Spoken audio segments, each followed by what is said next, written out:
ప్రభునందు ప్రియమైన దేవుని పిల్లారా, పరిశుద్ధ గ్రంథంలో ప్రత్యేకత కలిగిన స్త్రీలు అంశం పేరు మరొకసారండి. పరిశుద్ధ గ్రంథంలో ప్రత్యేకత కలిగిన స్త్రీలు.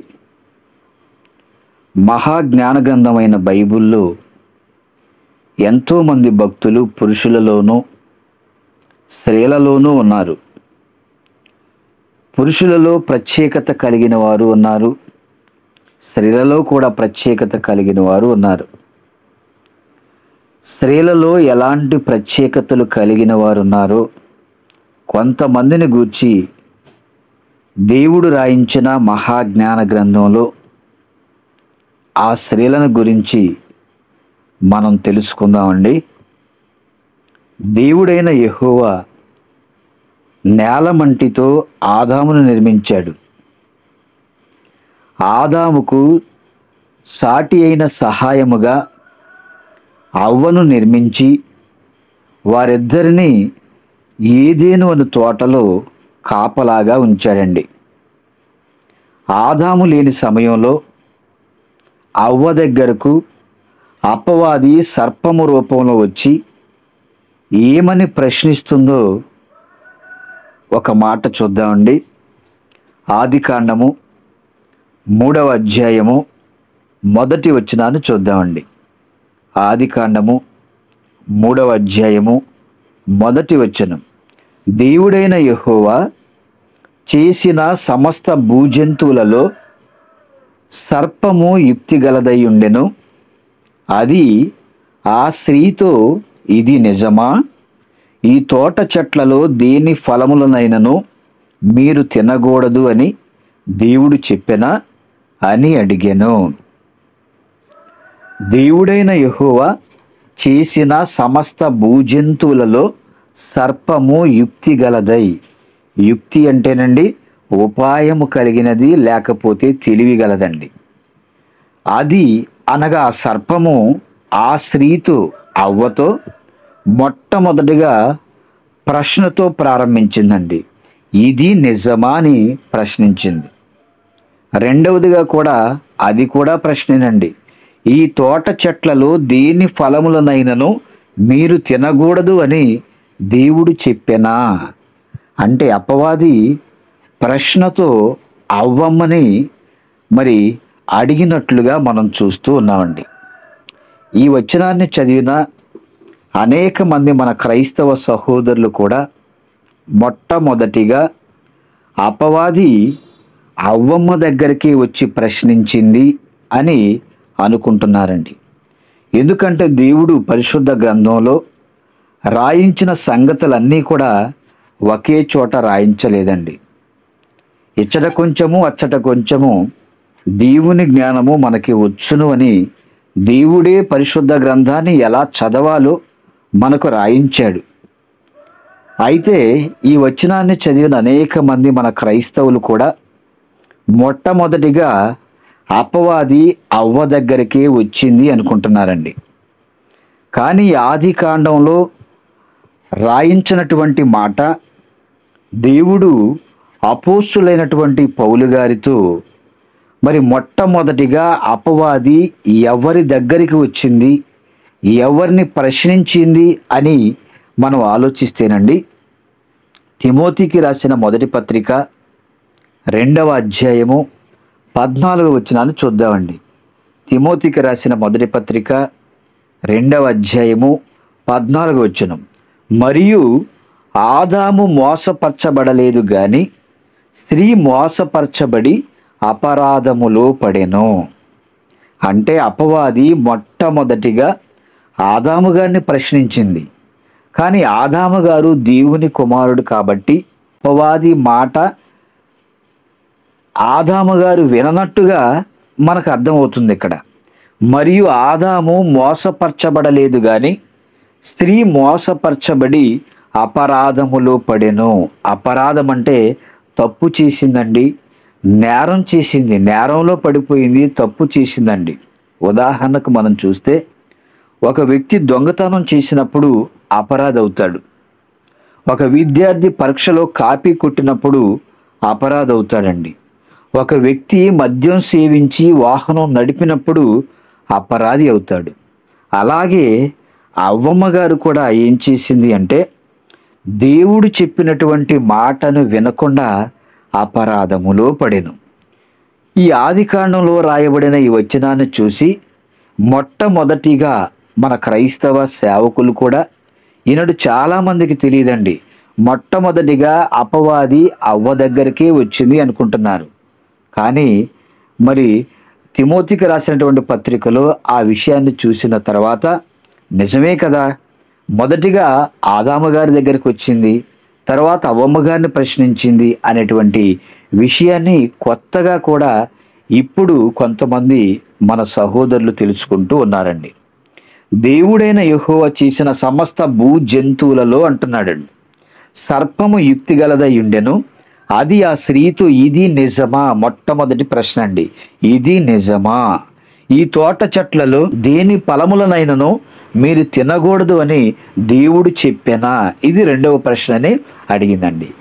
అప్పుడు అవ్వ మాట్లాడుతూ, ఈ తోట చెట్ల ఫలములను మేము తినవచ్చు, అయితే తోట మధ్యనున్న చెట్టు ఫలములను గూర్చి మీరు చావకుండినట్లు వాటిని తినకూడదనియు ముట్టకూడదనియు చెప్పెనని అవ్వమ్మ సర్పముతో చెప్పిందండి.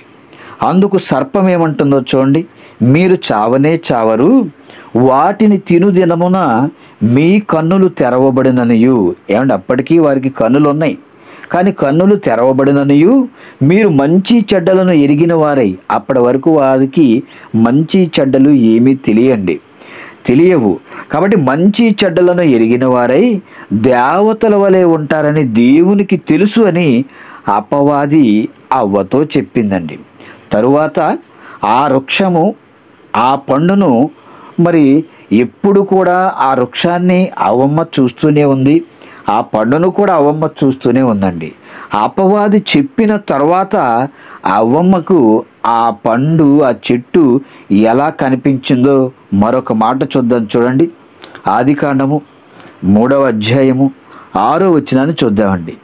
ఆదికాండము 3వ అధ్యాయము 6వ వచనం, స్త్రీ ఆ వృక్షము ఆహారమునకు మంచిదియు కన్నులకు అందమైనదియు వివేకమిచ్చు రమ్యమైనదిగా ఉండుట చూసినప్పుడు ఆమె దాని ఫలములలో కొన్ని తీసుకొని తిని తనతో పాటు తన భర్తకును ఇచ్చెను, అతడు కూడా తినెను.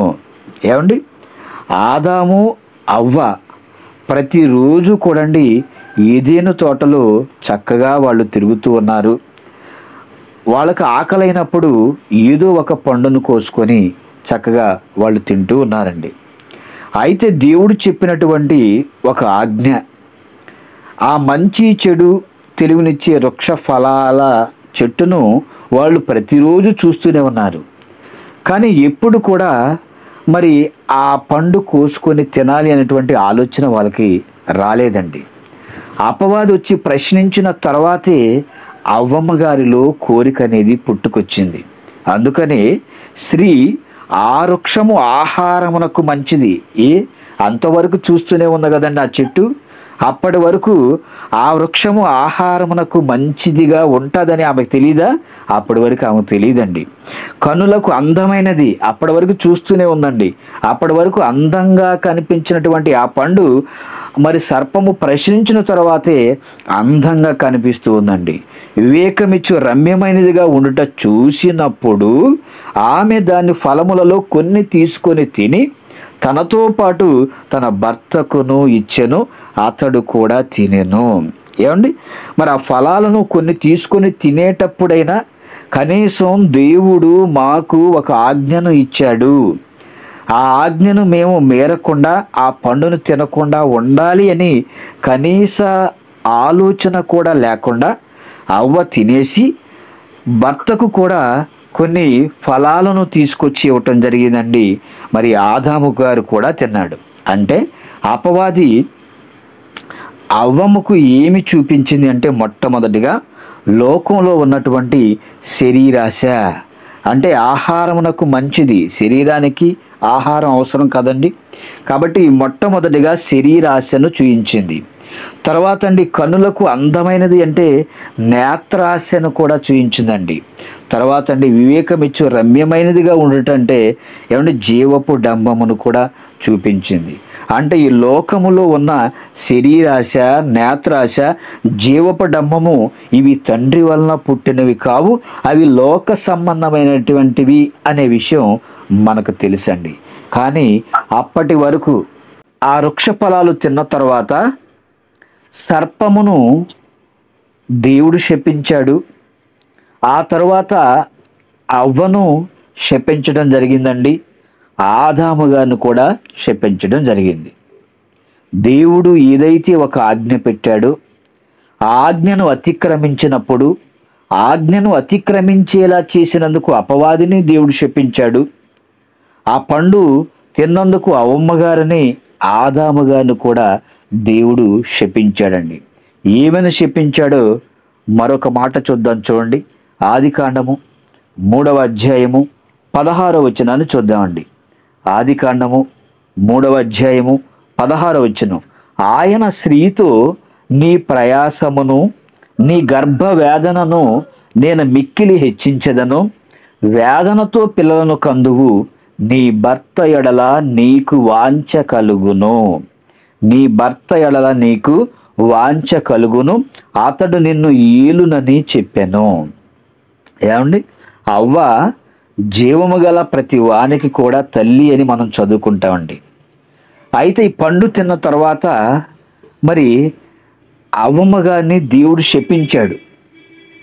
నీ ప్రయాసమును నీ గర్భ వేదనను నేను మిక్కిలి హెచ్చించెదను, వేదనతోనే నీవు పిల్లల్ని కంటావు, నీ భర్త ఎడల నీకు వాంఛ కలుగును. అంటే అవ్వమ్మగాలో ఉన్నటువంటి ఒక ప్రత్యేకత మనకి ఇక్కడ అర్థమవుతుందండి. నీ భర్త ఎడల నీకు వాంఛ కలుగును, వాంఛ అనగా కోరిక కలుగును. అంటే కోరిక కలిగిన స్త్రీగా అవ్వమ్మ ఇక్కడ మనకు కనిపిస్తూ ఉందండి. నేటి సమాజంలో కోరికలు లేని స్త్రీలు ఎవరున్నా చెప్పండి. శరీర సంబంధమైన కోరికలు ఉన్నాయి, వస్తువు సంబంధమైన కోరికలు ఉన్నాయి. ఇక మరికొంతమంది మనం స్త్రీలను మనం చూస్తేనండి, మరి వాళ్లకు ఎన్నో చీరలు బట్టలు ఉన్నప్పటికీ, ఇంట్లో ఎన్నో వస్తువులు ఉన్నప్పటికీ, ఇంకా అనేకమైన వస్తువులు, అనేకమైనటువంటి బట్టలు, ఏమండి వాళ్ళకు కావలసినటువంటి బంగారం కొనుక్కుంటూనే ఉంటారండి. భర్త పర్మిషన్ ఉన్నా లేకపోయినా వాళ్ళు ఎవరొచ్చినా సరే వాళ్ళకు నచ్చినవి ఏ వస్తువులు ఉన్నా ఏ బట్టలు ఉన్నా కూడా తీసుకుంటూనే ఉంటారు. పురుషుల కంటే స్త్రీలకే ఎక్కువగా కోరికలు ఉంటాయని మనకి ఈ మాటలు అర్థమవుతుందండి. అంటే అన్ని విషయాల్లో కూడా పురుషుల కంటే కూడా స్త్రీలకు ఎక్కువగా కోరికలు ఉంటాయి. కానీ ఈ సమాజంలో భర్త ఎడల భార్యకు, భార్య ఎడల భర్తకు అనేకమైనటువంటి కోరికలు ఉండొచ్చండి. కానీ ఇక్కడ అవ్వ వాంఛగల స్త్రీగా మనకు అర్థమవుతుందంటే కోరిక కలిగినటువంటి స్త్రీగా మనకు అర్థమవుతుందండి. మనకి ఉండవలసిన కోరిక ఏంటి అంటే ఈ లోక సంబంధమైనటువంటి అన్ని వస్తువులను, మనకు కావలసిన వాటిని కొనుక్కోవడం, దాన్ని తినడం, దాన్ని అనుభవించడం కాదండి. మనకి ఉండవలసినటువంటి కోరిక ఏంటంటే పరలోకానికి వెళ్ళే కోరిక కలిగి మనమంతా ఉండాలి. కానీ ఇక్కడ అవ్వమ్మ మరి తన భర్త పైన వాంఛ కలిగినటువంటి స్త్రీగా మనకు కనిపిస్తుంది. మరి ఏములో ఉన్నటువంటి ప్రత్యేకమైనటువంటి లక్షణాన్ని మనం ఎలా తీసుకోవాలంటే మనందరికీ ఉండవలసిన కోరికండి. పరలోకం చేరుకోవాలంటే భూమి మీద ఎలా బ్రతకాలో, ఎలా బ్రతికితే మనం పరలోకానికి వెళ్ళాలో అలాంటి కోరికను స్త్రీలు పురుషులు కూడా కలిగి ఉండాలి తప్ప ఏమంటే భర్త ఎడల భార్యకు, భార్య ఎడల భర్తకు మరి కోరికలు కలిగి ఉన్నటువంటి వారిగా మనం ఉండకూడదండి. కాబట్టి మొట్టమొదటిగా అవ్వ వాంఛగలిగినటువంటి స్త్రీగా మనకు కనిపిస్తుందండి.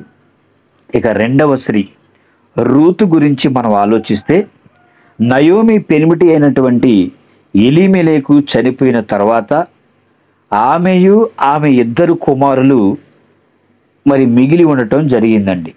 వారు మోయాబు స్త్రీలను పెళ్లి చేసుకున్నారు. వారిలో ఒకదాని పేరు వార్ప, రెండవ దాని పేరు రూతు. వారు ఇంచుమించండి 10 సంవత్సరాలు మోయాబు దేశంలో నివసించిన తరువాత ఇద్దరు కుమారులు కూడా చనిపోయారు. నయోమి గారి ఇద్దరు కుమారులు కూడా చనిపోయారండి. ఇక నయోమి తన భర్త కుమారులు లేనిదానిగా ఉంది. మోయాబు దేశం విడిచి యోధా దేశంలో ఉన్నటువంటి బెత్లెహేమునకు వెళ్ళడానికి వారు ప్రయాణం అయిపోయారండి. మార్గ మధ్యంలో తన కోడలతో నయోమి మాట్లాడుతూ, మీరు మీ తల్లుల ఇండ్లకు వెళ్ళుడి, పెండ్లి చేసుకొని సంతోషంగా ఉండండి అని చెప్పిందండి. ఎందుకంటే నా గర్భాన పుట్టినటువంటి నా కుమారులు చనిపోయారు, నేనేమో ముసలిదానిని, మీరు చక్కగా వయసులో ఉన్నారు, మీరు మీ తల్లుల ఇండ్లకి వెళ్ళిపోతే మరలా వివాహం చేసుకొని కొత్త జీవితాన్ని ప్రారంభించి మీరు సంతోషంగా ఉండవచ్చు, కాబట్టి మీరు మీ తల్లుల ఇండ్లకు వెళ్ళి పెళ్లి చేసుకొని సంతోషంగా ఉండండి అని నయోమి చక్కగా ఆలోచించి చెప్పిందండి. అప్పుడు కోడళ్ళు ఏమంటున్నారో చూడండి. రూతు గ్రంథము 1వ అధ్యాయము 14 నుంచి 18 వచనాల వరకు చదువుకుందామండి. రూతు గ్రంథము 1వ అధ్యాయము 14 నుంచి 18 వచనాల వరకు. వారు ఎలుగెత్తి వేడవగా వార్ప తన అత్తను ముద్దు పెట్టుకునెను. నేటి సమాజంలో అత్తలను ముద్దు పెట్టుకునే కోడలు ఉన్నారండి? మనకి ఎక్కడా కూడా కనిపించరండి. వారు ఎలుగెత్తి ఏడవగా వార్ప తన అత్తను ముద్దు పెట్టుకునెను, రూతు ఆమెను హత్తుకునెను. ముద్దు పెట్టుకునే కోడళ్ళు కనిపించరు, హత్తుకునేటువంటి కోడళ్ళు కూడా మనకు కనిపించరండి. కానీ ఇక్కడ వార్ప రూతు కూడా చక్కటి కోడలుగా మనకు కనిపిస్తూ ఉన్నారు. ఇట్లుండగా ఆమె, ఇదిగో నీ తోడి కోడలు తన జనుల యొద్దకును తన దేవుని యొద్దకును తిరిగిపోయినదే, నీవును నీ తోడి కోడలు వెంబడి వెళ్ళమనెను. అందుకు రూతు, నా వెంబడి రావద్దనియు నన్ను విడిచిపెట్టుమనియు నన్ను బ్రతిమాలు కొనవద్దు, నీవు వెళ్ళు చోటుకి నేను వచ్చేదను, నీవు నివసించు చోటనే నేను నివసించెదను, నీ జనమే నా జనము, నీ దేవుడే నా దేవుడు, నీవు మృతి పొందు చోటను నేను మృతి పొందెదను, అక్కడనే పాతి పెట్టబడిదను, మరణము తప్ప మరి ఏదైనను నిన్ను నన్ను ప్రత్యేకించిన ఎడల యెహోవా నాకు ఎంత కీడైనను చేయునుగాక నేను. తనతో కూడా వచ్చుటకు ఆమెకు మనస్సు కుదిరినదని నయోమి తెలుసుకునినప్పుడు అందును గురించి ఆమెతో మాట్లాడుట మానెను గనుక వారిద్దరూ బెత్లెహేమునకు వచ్చు వరకు ప్రయాణము చేశారండి. ఏమండి, ఆనాడు ఇస్కరియోతు యోధ యేసుక్రీస్తు వారిని అప్పగించడానికి ముద్దు పెట్టాడండి. అప్పగించడానికి పెట్టినటువంటి ముద్దు ఇక్కడ వార్ప తన అత్తను విడిచిపెట్టడానికి పెట్టినటువంటి ముద్దుగా మనకు కనిపిస్తుందండి. కానీ రూతు మాత్రం నయోమిని హత్తుకున్నట్లుగా మనకు కనిపిస్తుందండి. ఇక వార్ప తన ఇంటికి వెళ్ళిపోయింది. అయితే రూతు మాత్రం వృద్ధాప్యంలో ఉన్నటువంటి తన అత్తగారైనటువంటి నయోమిని అంటి పెట్టుకొని ఉన్నటువంటి కోడలుగా మనకు కనిపిస్తుందండి. ఏమండి, ఈ రోజుల్లో కూడండి యవన వయసులో భర్తలు చనిపోయినప్పుడు భార్యలు అత్తగారింటి దగ్గర ఉండేవాళ్ళు చాలా తక్కువ మంది మనకు కనిపిస్తూ ఉంటారండి. ఎందుకంటే వాళ్ళ పుట్టింటికి వెళ్ళిపోయి కొంతకాలం తర్వాత యవనంలో ఉన్నారని మరలా వివాహం చేసుకొని నూతన జీవితాన్ని ప్రారంభించేవారిని కూడా మనం చూస్తూ ఉంటాం. అయితే రూతు అలా మనకు కనిపించటం లేదండి. బైబిల్ చరిత్రలో నా వెంబడి రావద్దని నన్ను విడిచిపెట్టమనియు నన్ను బతిములా అనుకోనవద్దు అంటుందండి. ఎంత మంచి కోడలో చూడండి. నువ్వు వెళ్ళు చోటుకే నేను కూడా వస్తాను, నువ్వు ఎక్కడ నివసిస్తే నేను కూడా అక్కడే నివసిస్తాను, నీకెవరైతే జనులు ఉన్నారో వాళ్ళు కూడా నాకు జనులు, నువ్వెవరైతే దేవుణ్ణి సేవిస్తున్నావో ఆ దేవుణ్ణి నేను కూడా సేవిస్తాను, నువ్వు ఎక్కడైతే చచ్చిపోతావో నేను కూడా అక్కడే చనిపోతాను, నిన్ను ఎక్కడైతే పాతి పెడతారో నన్ను కూడా అక్కడే పాతి పెట్టాలి, మరణము తప్ప మరి ఏదైనాను నిన్ను నన్ను ప్రత్యేకించిన ఎడల యెహోవా నాకు ఎంత కీడైనా చేయనుగాక నేను. ఏమండి, ఈ రోజులు అత్తాకోడలు ఒకే ఇంట్లో ఉంటారు, కానీ అత్తాకోడళ్ళు మాట్లాడుకోరండి. అత్తాకోడళ్ళు ఒకే ఇంట్లో ఉంటారు, కానీ వాళ్ళ వంట వేరండి, వీళ్ళ వంట వేరు. అంటే ఈనాడు సమాజంలో అత్తాకోడళ్ళు మనకి వాళ్ళిద్దరి మధ్య పచ్చగడ్డి వేసిన మండేటట్లు వాళ్ళు ఉంటున్నారండి. ఒకే ఇంట్లో ఉన్న మాట్లాడుకోరు, కలిసిమెలిసి ఉండే పరిస్థితి మనకు కనిపించటం లేదండి. ఏమండి, తనతో కూడా వచ్చుటకు ఆమెకు మనసు కుదిరినదని నయోమి తెలుసుకున్నప్పుడు అందును గూర్చి ఆమెతో మాట్లాడటం మానిన గనుక వారిద్దరూ బెత్లెహేమునకు వచ్చే వరకు ప్రయాణం చేశారండి. భర్త చనిపోయిన అత్తను అంటి పెట్టుకుని ఉన్న కోడలుగా మనకి రూతు కనిపిస్తుందండి. అత్తా కోడళ్ళంటే నయోమి, రూతు ఎంత గొప్పగా మనకి బైబిల్ చరిత్రలో కనిపిస్తున్నారో చూడండి. అత్తవారింట్లో స్థిరమైన మనసు కలిగిన స్త్రీగా మనకి రూతు కనిపిస్తుంది. రూతులో ఉన్నటువంటి ప్రత్యేకత మనసు కుదిరిన స్థిరమైన మనసు గల స్త్రీగా మనకి రూతు కనిపిస్తుందండి. మరి ఈనాడు స్థిరమైన మనసు కలిగి దేవునిలో ఎంతమంది కోడళ్ళు బ్రతుకుతున్నారు చెప్పండి? ఎంతమంది అత్తలు బ్రతుకుతున్నారు చెప్పండి? ఎంతమంది స్త్రీలు బ్రతుకుతున్నారు చెప్పండి? ఎంతమంది పురుషులు బ్రతుకుతున్నారు చెప్పండి? మనము కూడా దేవునిలో స్థిరమైన మనసు కలిగిన వారిగా ఉండాలండి. కానీ ఎన్నో సంవత్సరాల నుంచి వాక్యాన్ని మనం వింటున్నాం, కానీ మనలో స్థిరమైన మనసు లేకుండా మరి ఎవరు ఏది చెప్పినా సరే నమ్మి వాళ్ళ వైపు మనం ప్రయాణించే వారిగా ఉన్నాం. కానీ ఇక్కడ రూతు మనసు కుదిరిన స్థిరమైన స్త్రీగా మనకి కనిపిస్తూ ఉందండి. ఇక మూడవ స్త్రీ హన్న. ఎల్కానాకు ఇద్దరు భార్యలు ఉన్నారండి. ఒక ఆమె పేరు అన్న, రెండవ దాని పేరు పెనిన్నా. పెనిన్నాకు పిల్లలు కలిగారు, కానీ హన్నాకు మాత్రం పిల్లలు లేరండి. యెహోవా ఆమెకు సంతు లేకుండా చేసి ఉన్న కారణాన్ని బట్టి ఆమె వైరియగు పెనిన్నా ఆమెను విసికించుటకై ఆమెకు కోపము పుట్టించుచూ వచ్చిందండి. అంటే హన్నాకు పిల్లలు లేరు, పెనిన్నాకు పిల్లలు ఉన్నారు. అయితే పెనిన్నా హన్నాకు పిల్లలు లేరు అని హన్నాను విసికిస్తూ హన్నాకు కోపము పుట్టిస్తూ వచ్చిందంటండి. అప్పుడు హన్నా యెహోవా సన్నిధికి ప్రార్థన చేసుకోవడానికి వెళ్ళి అక్కడ బహుగా ఏడుస్తూ హన్నా ప్రార్థన చేసుకుంటూ ఉందండి.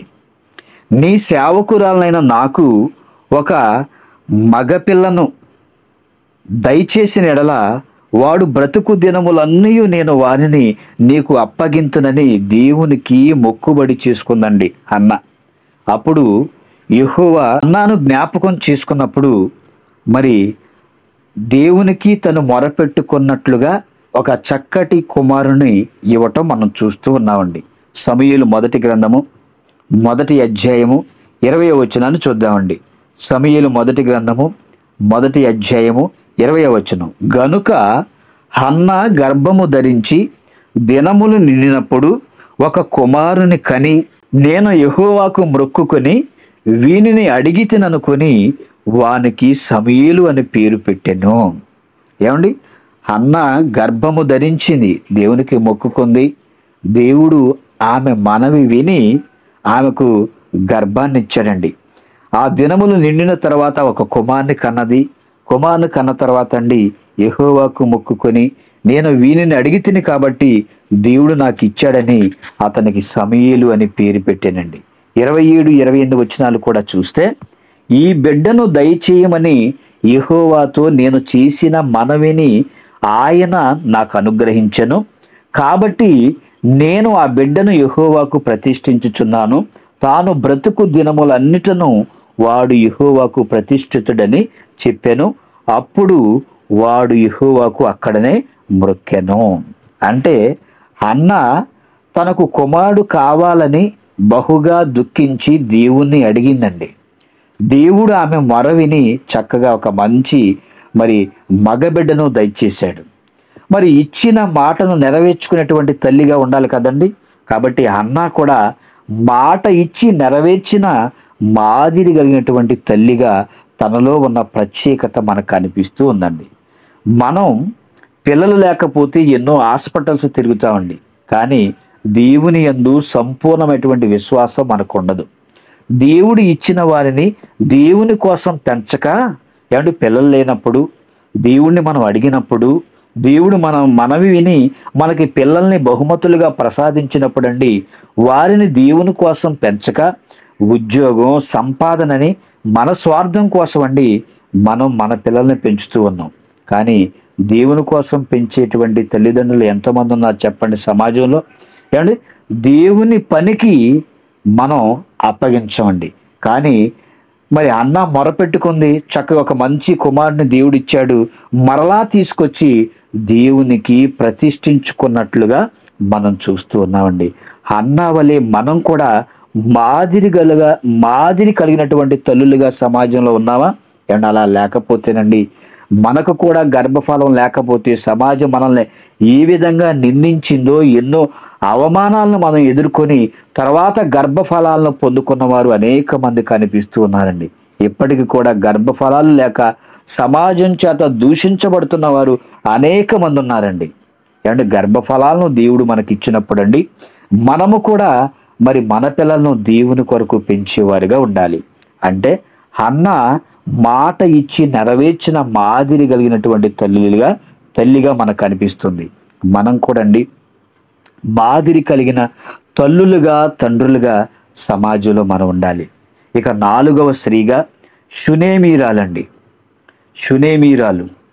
ఒక దినమందు ఎలీషా షునేము పట్టణమునకు పోయినప్పుడు అండి, అక్కడ గనురాలంటే గొప్పది అని, గనురాలైన ఒక స్త్రీ, ఆమె పేరు రాయించలేదండి, గనురాలైన ఒక స్త్రీ భోజనానికి రమ్మని అతన్ని బలవంతము చేసెను. ఎవరినంటే ఎలీషా గారిని బలవంతము చేశానండి. అంటే మనలో కూడా అండి చాలామంది సేవకులను భోజనానికి రమ్మని బలవంతం చేసేవారు ఉంటారండి. అసలు పిలవని వారు కూడా ఉంటారు. మరి ఎలీషా మార్గాన వచ్చినప్పుడల్లా ఆమె ఇంటి దగ్గర భోజనం చేస్తున్నాడు. ఆమె తన భర్తను చూసి, మన యొద్దకు వచ్చి పోవుచున్నవాడు భక్తిగల దైవజనుడని నేను ఎరుగుదును. ఏమన్నా చూశారండి, ఇక్కడ షునేమీరాలు ఎలీషా గారిలో ఉన్నటువంటి మరి భక్తిని చూసి, ఆయన భక్తి కలిగినటువంటి జనుడని నేను ఎరుగుదును అని మాట్లాడుతూ ఉందండి. ఏమంటే ఎక్కువగా అండి స్త్రీలే దేవుని యందు విశ్వాసము నమ్మకము ఉంచినటువంటి వారిగా మనకు కనిపిస్తూ ఉంటారు. మరి ఇంట్లో భర్తలండి ఎంతగా నమ్మరండి. మరి సేవకుడని ఎలాంటి గౌరవాన్ని మరి వాళ్ళు ఇస్తున్నారో చూడండి ఎలీషా గారికి. ఆ షునేమి పట్టణంలో ఉన్నటువంటి షునేమీరాలు రాజుల 2వ గ్రంథము 4వ అధ్యాయము 10వ వచనాన్ని చూద్దామండి. రాజుల 2వ గ్రంథము 4వ అధ్యాయము 10వ వచనం. కావున మనము అతనికి గోడ మీద ఒక చిన్న గది కట్టించి అందులో అతని కొరకు మంచము, బల్ల, పీట, దీపస్తంభము నుంచుదుము. అతడు మన యొద్దకు వచ్చినప్పుడల్లా అందులో బస చేయవచ్చునని చెప్పాను. ఏమండి, సేవకుడు ప్రవక్త అంటే ఎంత గౌరవం ఉందో చూడండి వాళ్ళకి. మనము అతనికి గోడ మీద ఒక చిన్న గది కట్టించి, ఏమండి ఆ గదిలో అతని కొరకు ఏమండి పడుకోవడానికి మంచము, అదేవిధంగా బల్ల, పీట, అలాగే వెలుగునివ్వటానికి దీపస్తంభము మనం ఉంచాలి. అతను మన యొద్దకు వచ్చినప్పుడల్లా మనం కట్టించినటువంటి ఆ గదిలోనే రెస్ట్ తీసుకుంటాడు అన్నట్లుగా ఎంత చక్కటి ఆలోచన కలిగి ఉన్నారో చూడండి భార్యాభర్తలు ఇద్దరు కూడా. ఏమంటే ఒక గెస్ట్ రూమ్ను కట్టించి అతనికి కావలసిన సదుపాయాలు కూడా చేశారండి. సేవకులంటే ఎంత గౌరవం ఉందో చూడండి. మరి ఈ రోజుల్లో అలాంటి వారు చాలా తక్కువ మంది మనకు కనిపిస్తూ ఉంటారండి. ఒకవేళ సేవకులకు భోజనం పెట్టారనుకోండి, భోజనం పెట్టి ఎంత అంత తిన్నాడని లెక్కలు వేసుకునేవారు కూడా ఉంటారండి కొంతమంది. ఏమండి తర్వాత మరి కొంతకాలం లేదా కొద్ది రోజులు ఉండాలని వాళ్ళ ఇంట్లో ఉన్నాడు అనుకోండి, వాళ్ళు ఏం చేస్తారంటే ఎప్పుడు వెళ్ళిపోతారని చూసేవారు కూడా ఉంటారండి. నేటి సమాజంలో ఎక్కువగా మనకి అలాంటి వారు కనిపిస్తూ ఉంటారు. కానీ దైవజనులు అంటే చాలామంది భక్తి కలిగిన వారు, అనేక మంది చక్కగా వాళ్ళని ఆదరించేవారు ఉండాలండి. నేటి క్రైస్తవ సమాజంలో కూడా సేవకుల్ని ఆదరించేవారు కూడా సమాజంలో అనేక మంది మనకు కనిపిస్తూనే ఉన్నారు. కాబట్టి షునేమీరాలండి అతిథి సత్కార్యము గల స్త్రీగా మనకు కనిపిస్తూ ఉందండి. ఆమెలో ఉన్న ప్రత్యేకత అతిథులను, సేవకులను, లేకపోతే దైవ సేవకులను, ఏమండి ఆ రోజులైతే ప్రవక్తలను మరి సత్కారము చేసినటువంటి స్త్రీగా మనకి కనిపిస్తుంది. అంటే అతిథి సత్కారము గల స్త్రీగా మనకు కనిపిస్తుందండి. మనలో ఎంతమంది స్త్రీలు ఉన్నారు చెప్పండి? మరి అతిథి సత్కార్యములు చేసేవారు చాలా తక్కువ మందే కనిపిస్తారు. మనము కూడా అండి షునేమీరలాగా మరి గొప్ప దైవభక్తి కలిగి సేవకులకు మరి పరిచర్య చేసేవారుగా ఉండాలి. ఇక 5వ స్త్రీగా ఎస్తేరు. షోషాను కోటలో మొర్దెకై అను ఒక యూదుడున్నాడు. ఆ మొర్దెకై తన పినతండ్రి కుమారుడైన ఎస్తేరు తల్లిదండ్రులు లేనిదై ఉండగా అతడు ఆమెను పెంచుకున్నాడండి. ఆమె అందమైన రూపమును సుందర ముఖము గలదై ఉండెను. ఆమె తల్లిదండ్రులు మరణము పొందిన తర్వాత మొర్దెకై ఆమెను తన కుమార్తెగా స్వీకరించాడండి. రాజు వస్తీని రాణిగా తొలగించి రాజాజ్ఞ మేరకు అనేక మంది కన్యకలు షోషాను కోటకు పోగు చేయబడినప్పుడు ఎస్తేరు కూడా ఆ కోటలోనికి వచ్చింది. ఎస్తేరును చూసిన వారందరికీ ఆమె యందు దయ పుట్టిందండి. రాజైన అహష్వరోసు నగరులోనికి అతని యొద్దకు పోగా స్త్రీలందరికంటే రాజు ఎస్తేరును ప్రేమించాడండి. కన్యకలందరికంటే ఆమె అతని వలన దయాదాక్షిణ్యములు పొందెను. అతడు రాజ్య కిరీటమును ఆమె తల మీద ఉంచి ఆమెను వస్తీకి బదులుగా రాణిగా నియమించెను. రాణిగా ఉన్న ఆమె యోధా జాతిని కాపాడడానికి ఎలాంటి పని చేసిందో ఇప్పుడు మనం చూద్దామండి. ఎస్తేరు గ్రంథము 4వ అధ్యాయము 15-16 వచనాలు చూద్దామండి. ఎస్తేరు గ్రంథము 4వ అధ్యాయము 15-16 వచనాలు.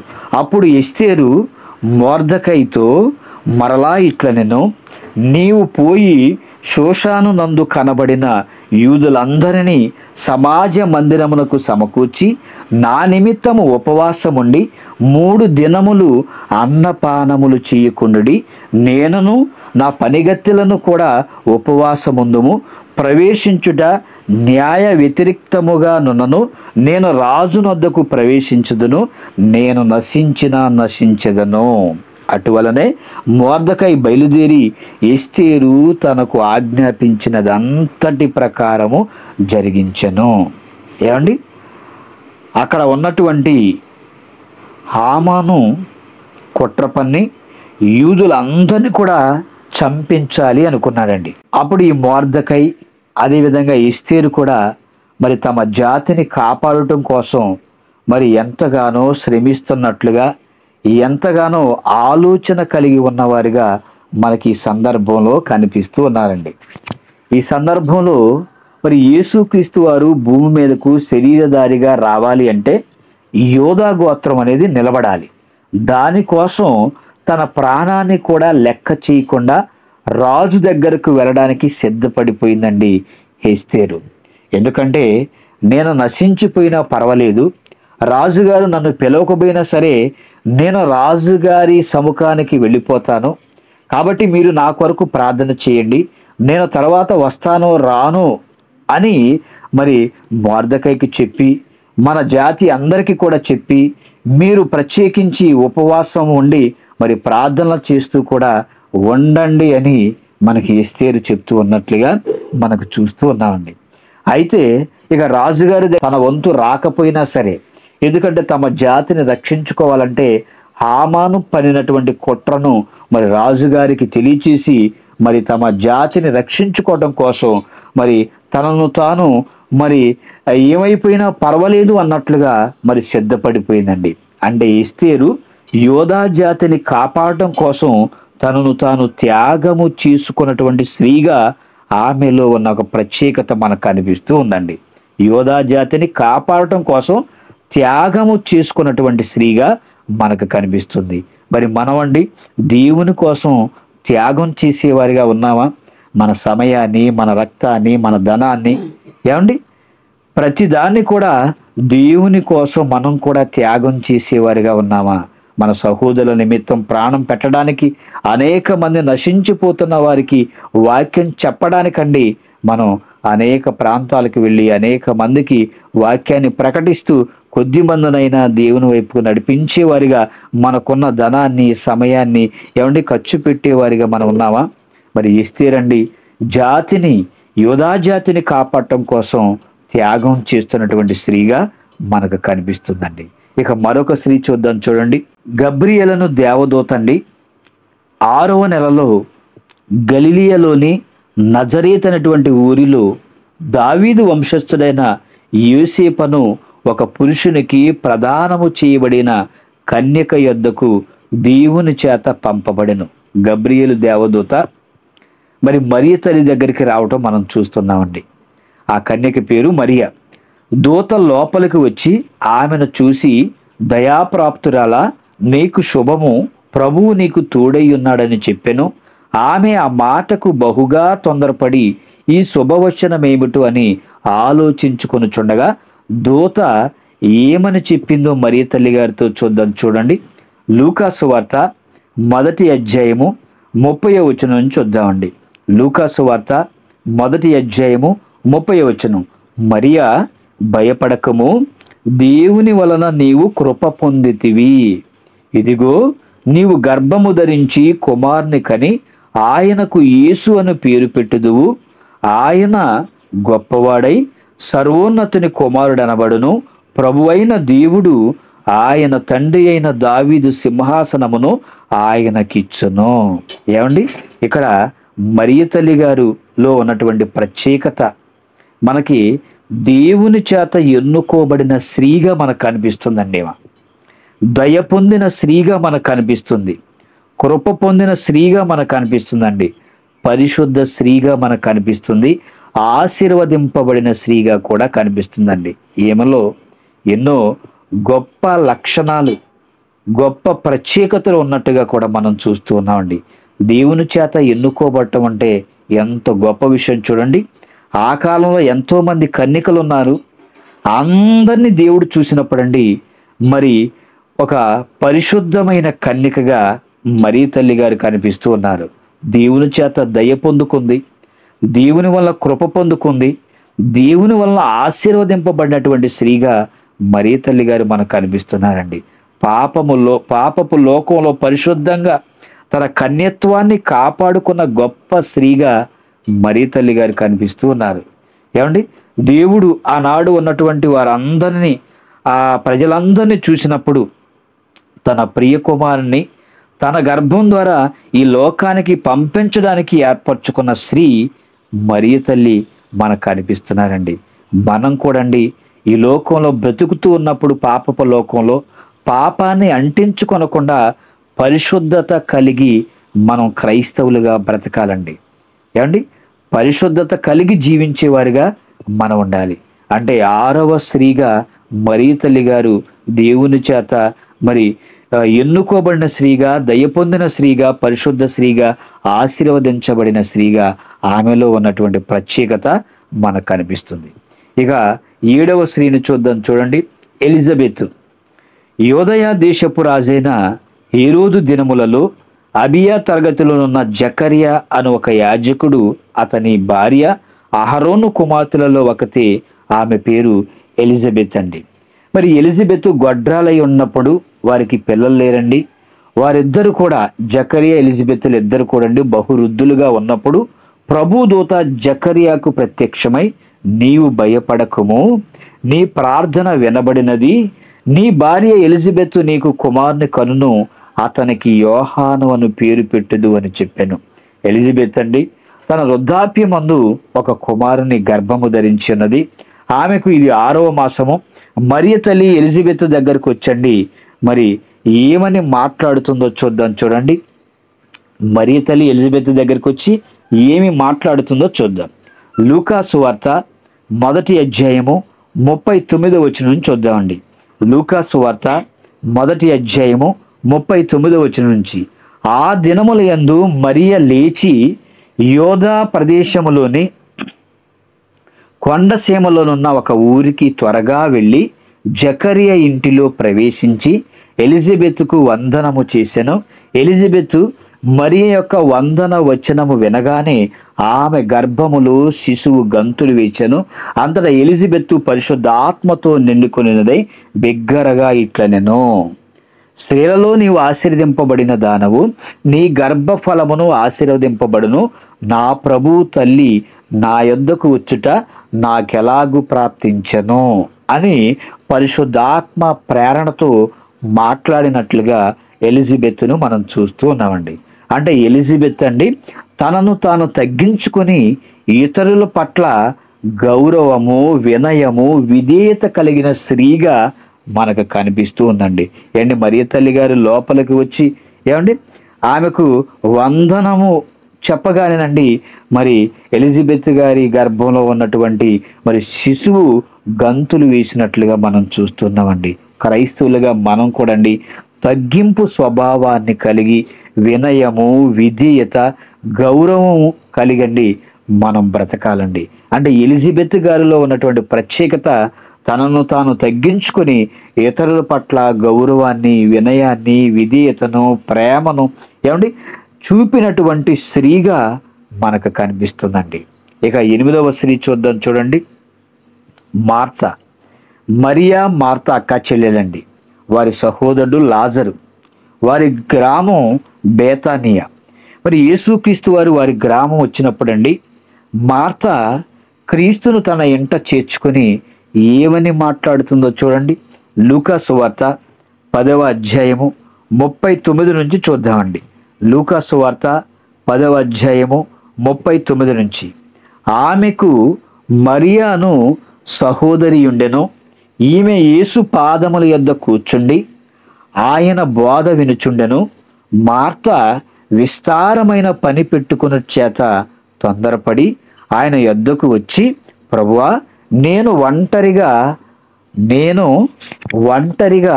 పని చేయుటకు నా సహోదరి నన్ను విడిచిపెట్టినందున నీకు చింత లేదా? నాకు సహాయము చేయమని ఆమెతో చెప్పమనెను. అందుకు ప్రభువు, మార్తా మార్తా, నీవు అనేకమైన పనులను గూర్చి విచారము కలిగి తొందరపడుచున్నావు, గాని అవసరమైనది ఒక్కటే. మరియా ఉత్తమమైన దాన్ని ఏర్పరచుకొనెను, అది ఆమె యొద్ద నుండి తీసివేయబడదని ఆమెతో చెప్పాను. ఏమండి ఇక్కడ ఈ సందర్భాన్ని మనం జాగ్రత్తగా ఆలోచిస్తే మరియా యేసుక్రీస్తు వారి పాదముల యొద్ద కూర్చుండి వాక్యాన్ని వింటున్న స్త్రీగా మనకు కనిపిస్తుందండి. మార్త మరి ప్రభువారి ఇంటికి వచ్చారు, ఆయనతో పాటు శిష్యులు కూడా ఉన్నారు అని విస్తారమైన పని పెట్టుకోనండి మరి ప్రభువుకి ఏవి వంట చేసి పెట్టాలి అన్నట్లుగా ఏమండి ఆమె విస్తారమైన పని పెట్టుకున్న చేత తొందరపడి మరి క్రీస్తు వారి దగ్గరకు వచ్చి, ప్రభువా, మరి నేను ఒక్కదానే ఒంటరిగా పని చేస్తున్నాను, మరి మరియా నా సహోదరి మరి నీ దగ్గర కూర్చొని నీ మాటలు వింటూ ఉంది, కాబట్టి నన్ను నా సహోదరి విడిచిపెట్టినందున నీకు చింత లేదని ప్రభువును ప్రశ్నిస్తూ ఉందండి. అంటే యేసుక్రీస్తు వారికి చింత లేదా? పరలోకాన్ని విడిచిపెట్టి మన అందరి కోసం అండి ఈ లోకానికి వచ్చి మనందరికీ వాక్యాన్ని ప్రకటించి మరలా మనమంతా తిరిగి పరలోకానికి రావాలని మనందరి కోసం ఆయన ప్రాణత్యాగాన్ని చేసిన వాడిగా మనకు కనిపిస్తుంటే ఈ మరియా, ప్రభువా, నీకు చింత లేదా అన్నట్లుగా మాట్లాడుతూ ఉందండి. నాకు సహాయము చేయమని ఆమెతో చెప్పాను. అంటే మార్త విస్తారమైన పనుల భారంతో ఉన్నటువంటి స్త్రీగా మనకు కనిపిస్తుందండి. అందుకు ప్రభువు, మార్తా, నీవు అనేకమైన పనుల గురించి ఎందుకు విచారం కలిగి తొందరపడుతున్నావు? అవసరమైంది ఒక్కటే, అవసరమైన దాన్ని నీ సహోదరి మరి ఏర్పరచుకుంది, కానీ నీవు మాత్రం విస్తారమైన పని పెట్టుకొని దేవుని మాటలు వినేటువంటి స్త్రీగా నీవు కనిపించటం లేదని ప్రభు మాట్లాడుతూ ఉన్నాడండి. మరియ ఉత్తమమైన దాన్ని ఏర్పరచుకునేను, అది ఆమె యొద్ద నుండి తీసివేయబడదని ఆమెతో చెప్పాను.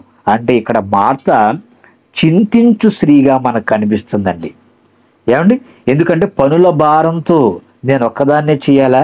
నా సహోదరు అక్కడ కూర్చొని దేవుని మాటలు వింటుంది, కానీ నేను ఒక్కదాన్నే ఈ పని అంతా చేయాలా అన్నట్లుగా అండి ఏమండి మార్త భారము కలిగినటువంటి స్త్రీగా, ఏ భారం అంటే పనుల భారంతో ఉన్నటువంటి స్త్రీగా మనకు కనిపిస్తుంది. అంటే వాక్యానికి మించిన పని ఏముంటుంది చెప్పండి? మరియ ఉత్తమమైన దాన్ని ఎన్నుకుందండి. మనం కూడా అండి వాక్యానికి విలువ ఇవ్వాలి, కానీ పనుల భారంలో పడి దేవుని సన్నిధిని, దేవుని మాటలను, సేవకులతో సహవాసాన్ని, సంఘ సహవాసం నుంచి మనం ఎప్పుడు కూడా దూరమై వెళ్ళిపోకూడదండి.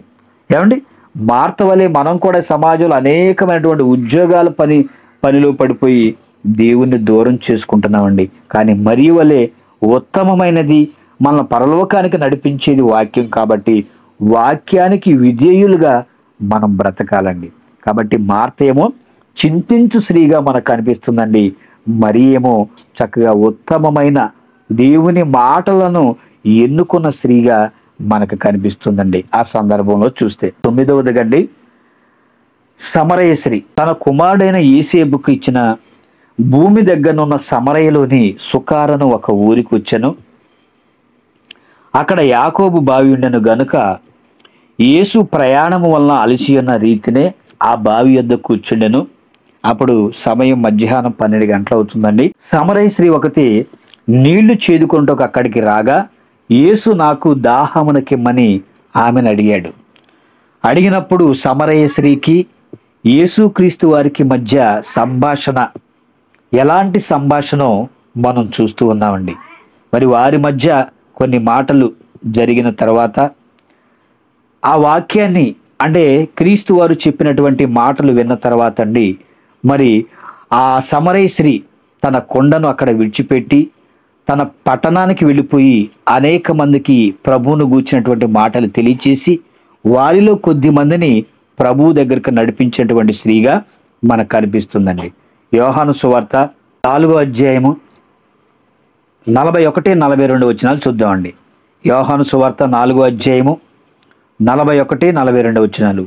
ఆయన మాటలు వినినందున ఇంకను అనేకులు నమ్మి ఆ స్త్రీని చూసి, ఇక మీదట నువ్వు చెప్పిన మాటను బట్టి కాక మా మట్టుకు మేము విని ఈయన నిజముగా లోకరక్షకుడని తెలుసుకొని నమ్ముచున్నామనేది.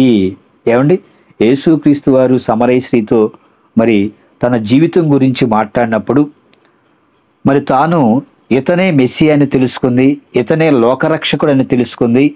కాబట్టి తన పట్టణానికి వెళ్ళిపోయండి అనేక మందిని కూడా మరి తీసుకొచ్చి మరి ప్రభు దగ్గర నిలబెట్టినటువంటి స్త్రీగా సమరయ స్త్రీని మనం చూస్తూ ఉన్నామండి. మా మట్టుకు మేము విని ఈయన నిజముగా లోకరక్షకుడని తెలుసుకొని నమ్ముచున్నామని వచ్చిన వారు కూడా చెప్పారు. అప్పుడు క్రీస్తు ప్రభు వారిని మరి ఆ సమరయ ప్రాంతానికి తీసుకువెళ్ళి 2 రోజులు వాక్యం చెప్పించుకొని పంపించినట్లుగా కూడా మనం చూస్తున్నాం. అంటే సమరయ స్త్రీ అండి క్రీస్తుని గూర్చి సువార్త ప్రకటించిన స్త్రీగా, ఒక ప్రత్యేకమైన స్త్రీగా కూడా మనకు కనిపిస్తుందండి. మరి మన సంగతి ఏంటి చెప్పండి? మనం కూడా వింటున్న వాక్యాన్ని అనేక మందికి ప్రకటించేవారిగా మనం ఉండాలండి. నేను స్త్రీని, నా మాట ఎవరింటారని మనం అనుకోకూడదండి. మనం వింటున్న వాక్యాన్ని మరి అనేకులకు, మన చుట్టుపక్కల ఉన్నవారికి, మన గ్రామంలో ఉన్నవారికి, మనం చేస్తున్నటువంటి ఉద్యోగంలో మనతో పాటు ఉన్నవారికి కూడా దేవుని మాటలు తెలియచేసేవారిగా మనం ఉండాలండి. సమరయ స్త్రీ క్రీస్తుని గూర్చి సువార్త ప్రకటించిన స్త్రీగా మనకు కనిపిస్తుంది. ఇక చివరగా మరి 10వ స్త్రీ గురించి మనం చూసి ముగించుకుందామండి. 10వ స్త్రీ బీద విధవరాలు. ఏమండి, విధవరాలంటేనే భర్త లేని స్త్రీ, అందులో మళ్ళీ బీద విధవరాలంటే చాలా పేద విధవరాలుగా మనకు కనిపిస్తుందండి. మరి యేసుక్రీస్తు వారు కానుక పెట్టెలో కానుకలు వేస్తున్నటువంటి ధనవంతులను చూస్తూ ఉన్నారండి. ఒక బీద విధవరాలు కానుక పెట్టెలో 2 కాసులు వేయిచుండగా మరి యేసుక్రీస్తు వారు చూసి ఏమంటున్నారో చూడండి. లూకాసు వార్త 21వ అధ్యాయము 3-4 వచనాలు చూద్దామండి. లూకాసు వార్త 21వ అధ్యాయము 3-4 వచనాలు. ఈ బీద విధవరాలు అందరికంటే ఎక్కువ వేసినని మీతో నిజముగా చెప్పుచున్నాను. వారందరూ తమకు కలిగిన సమృద్ధిలో నుండి కానుకలు వేసిరి గాని ఈమె తన లేమిలో తనకు కలిగిన జీవనమంతయు వేసినని వారితో చెప్పెను. ఏమండి, ధనవంతులు వేస్తూ ఉన్నప్పుడు ఎవరెవరు ఎంత వేస్తున్నారో మరి ప్రభు చూస్తూనే ఉన్నాడు. ఏమండి, ధనవంతులు కాబట్టి వాళ్ళకున్నది వేస్తున్నారు. కానీ పేద విధవరాలండి, పాపం ఆమె దగ్గర ఏదీ లేదు, ఉన్నది కూడా 2 కాసులేనండి. ఆ 2 కాసులు కూడా మరి నేను ఎలా బ్రతకాలి, ఎలా తినాలి, నా పరిస్థితి ఏంటి, నా కుటుంబ పరిస్థితి ఏంటని ఏమండి తను ఆలోచించలేదండి. కానీ తన దగ్గర ఉన్నటువంటి 2 కాసులు కూడా మరి ఆ కానుక పెట్టెలో వేస్తున్నప్పుడు ప్రభు చూశారండి. ఏమండి, అంటే పేద విధవరాలు తన లేమిలో కూడా దేవునికి తనకు కలిగిన జీవనం అంతయు ఇచ్చినటువంటి స్త్రీగా మనకు కనిపిస్తుందండి. కానండి, మనం ఉద్యోగాలు చేస్తూ ఉంటాం, కానీ దేవుని కార్యక్రమాలకి మనం ఇచ్చేవారుగా ఉండవండి. ఏమండి, ఇతరులకు సహాయం చేసేవారిగా మనం ఉండవండి. ఎంతవరకు మన కుటుంబము, ఏమండి మన ఖర్చులు, అదేవిధంగా ఇంకా మనం ఏమి సంపాదించుకోవాలి వీటిపైనే ధ్యాసగానండి మరి సేవకులకు సహాయం కానీ, సంఘంలో జరిగే కార్యక్రమాలకి సహాయపడటం కానీ, లేని వారికి సహాయం పడటం కానీ మనం చేయమండి. కానీ పేద విధవరాలండి తన లేమిలో కూడా, ఏమండి ఎంత చక్కటి మాట చూడండి, లేమిలో కూడా అంటే తనకి ఏమీ లేకపోయినా కూడా దేవునికి తనకు కలిగిన జీవనం అంతయి కూడా ఇచ్చేసిందండి. ఎందుకంటే దేవుని పట్ల ఆమెకున్న ఎంత విశ్వాసం వచ్చండి. ఇది ఇచ్చేసినా దేవుడు నన్ను పోషించగలటువంటి నమ్మకం. కానీ మనం ఇచ్చేస్తేనండి ఎవరు మనకి సహాయం చేస్తారని మనం ఎప్పుడు కూడా అల్ప విశ్వాసులుగానే ఉంటాం. ఏమండి, ఆమె మాత్రం చక్కగా జీవనం అంతా కూడా ఇచ్చేసినటువంటి స్త్రీగా మనకు కనిపిస్తుంది. అన్నీ ఉండి ఇవ్వటం వేరండి, ఏమీ లేకపోయినా ఉన్నదంతా ఇవ్వటం ఎంత గొప్ప విషయం చెప్పండి. ఇచ్చే మనసు బాగుండాలండి. కానీ మనం ఇస్తున్నది, మనం చేస్తున్నది అందరూ నన్ను చూస్తున్నారా లేదా అని ఏమండి ఫోటోలు తీయించుకుంటూ మరి చేస్తున్న వారు కూడా కొన్ని కార్యక్రమాలను మనం చూస్తూ ఉన్నామండి. అంటే దేవుని కోసం చేస్తున్న కార్యక్రమాలు అనేక మందికి ఇన్స్పిరేషన్స్గా ఉండడానికి మనం అలా చేసుకోవచ్చు. కానండి ఏదో మనసులో ఏదో కొన్ని ఆలోచనలు పెట్టుకొని అలా మనం చేయకూడదండి. ఎందుకంటే దేవుడు ఇచ్చే మనసు చూస్తూ ఉంటాడు. ఈ సమాజం ఏం చూస్తుందండి, ఇస్తున్నప్పుడు పలానా ఆయన ఇచ్చాడని చెప్పుకుంటారు, కానీ దేవుడు అండి ఇచ్చే మనసు బాగుందో లేదో దేవుడు చూస్తుంటాడు. మరి ఎంత ఇచ్చినా సరే మనం దేవునికి మనస్ఫూర్తిగా ఇచ్చేవారిగా ఉండాలి. ఆ కానుకైనా సరే, దేవుని కార్యక్రమాలకి ఇచ్చే మరి డబ్బు రూపంలో సరే అండి ఇచ్చే మనసు మనకి గొప్పగా ఉండాలి. అంటే ఇక్కడ పేద విధవరాలండి తన లేమిలో కూడా దేవునికి తనకు కలిగిన జీవనం అంతా ఇచ్చినటువంటి గొప్ప స్త్రీగా తనలో ఉన్న ప్రత్యేకత మనకి కనిపిస్తుంది. ఎంతవరకు ప్రత్యేకత కలిగిన స్త్రీలండి అవ్వ, రూతు, హన్న, షునేమీరాలు, ఎస్తేరు, మరియ తల్లి, ఎలిజబెతు, మార్తా, మరియ, సమరయ స్త్రీ, పేద విధవరాలు గురించి మనం నేర్చుకున్నామండి. ఇంకా పరిశుద్ధ గ్రంథంలో అనేక మంది ప్రత్యేకత కలిగినటువంటి స్త్రీలు ఉన్నారండి. మరి వారిలో ఉన్న మంచి లక్షణాలను మనం అంతా పాటిస్తూ చెడును విడిచిపెట్టేవారిగా ఉండాలి. వీళ్ళలో కొన్ని ప్రత్యేకతలు మనం చూసామండి. ఇక నూతన నిబంధన గ్రంథంలో ఒక మాట చూసి మనం ముగించుకుందాం. చూడండి, తిమోతికి రాసిన మొదటి పత్రిక 2వ అధ్యాయము 10వ వచనం చూద్దామండి.